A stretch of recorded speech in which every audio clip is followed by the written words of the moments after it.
రాధ ఇంట్లో నుంచి వెళ్ళిపోయిందనే విషయాన్ని పడుకున్న ప్రియకు లేపి మరీ చెప్తుంది దమయంతి. దీంతో దుర్గగాడు చెప్పినట్టుగానే చేశాడని ప్రియ తన మనసులో అనుకుంటుంది.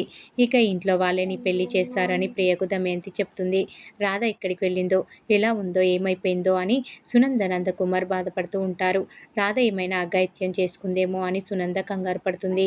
మన కోడలు అంత పిరికిది కాదు, పోరాడుతుంది, నిందను తొలగించుకుంటుంది, సమస్యలకు భయపడే రకం కాదు, పోరాడే రకం అని నందకుమార్ అంటాడు.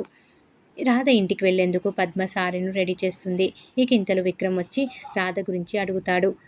విక్రమ్ ఇంట్లో రాధ లేదు అనే విషయాన్ని తెలుసుకున్న పద్మ కంగారు పడుతుంది. రాధకి ఏమై ఉంటుందో అని ఏడుస్తూ ఉంటుంది.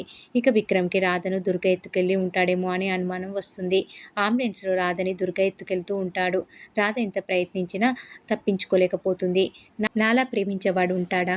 ఎవరైనా ఇంత సాహసం చేస్తాడా? చరిత్రలో ఇలాంటి జరగలేదు, ఇకపై జరగదు అని దుర్గ పిచ్చి పిచ్చిగా వాగేస్తూ ఉంటాడు. రాధ కనిపించలేదని సునంద నందకుమార్ బాధపడుతుంటే దమయంతి ప్రియ మాత్రం హ్యాపీగా ఉంటారు. ఇంటి పరువు తీసిన దాని గురించి ఇంకా బాధపడుతున్నారేంటి? దాని పేరెందుకు జపిస్తున్నారు అని దమయంతి అంటుంది. ఇకపై రాధ ఈ ఇంటి సభ్యురాలు, విక్రమ్ భార్య అని మర్చిపో అని వసుంధర అంటుంది. నీకు మర్చిపోవడం కొత్త కాదు కదా, నీ అన్నని అమ్మని మర్చిపోయావు కదా, నీ కోడల్ని మర్చిపోలేవా?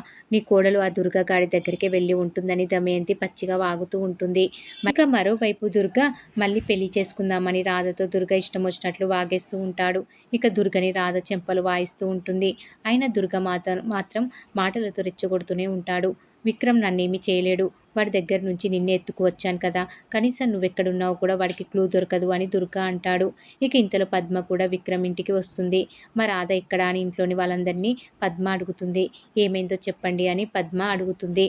మా బావని అల్లుడు గారు అనడం ఆపు అని పద్మని దమయంతి ప్రియ రెచ్చగొడతారు. వీళ్ళు నోటుకొచ్చినట్లు మాట్లాడుతున్నా మీరెందుకు నోరు మెదపడం లేదు అని సునందను పద్మ అడుగుతుంది.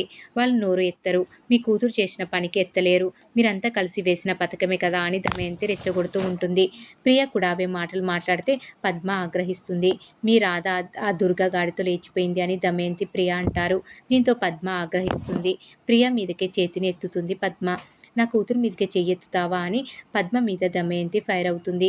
ఈ అలగా జనంతో నేను తన్నులు తినాలా అని దమయంతిని ప్రియ రెచ్చగొడుతుంది. దీన్ని బయట గెంటేయండి అని సెక్యూరిటీని పిలుస్తుంది దమయంతి. ప్రియ దమయంతి ఇష్టం వచ్చినట్లుగా మాట్లాడుతుంటే పద్మ కుట్టబోతుంది. నా కూతురు అలాంటిది కాదు అని పద్మ బాధపడుతూ ఉంటుంది. మరి ఏం జరగబోతుంది అనేది రాబోయే ఎపిసోడ్లో తెలుసుకుందాం. ఈ వీడియో కనుక మీకు నచ్చినట్లయితే లైక్ చేయండి, షేర్ చేయండి, సబ్స్క్రైబ్ చేయడం మాత్రం మర్చిపోకండి. Please subscribe.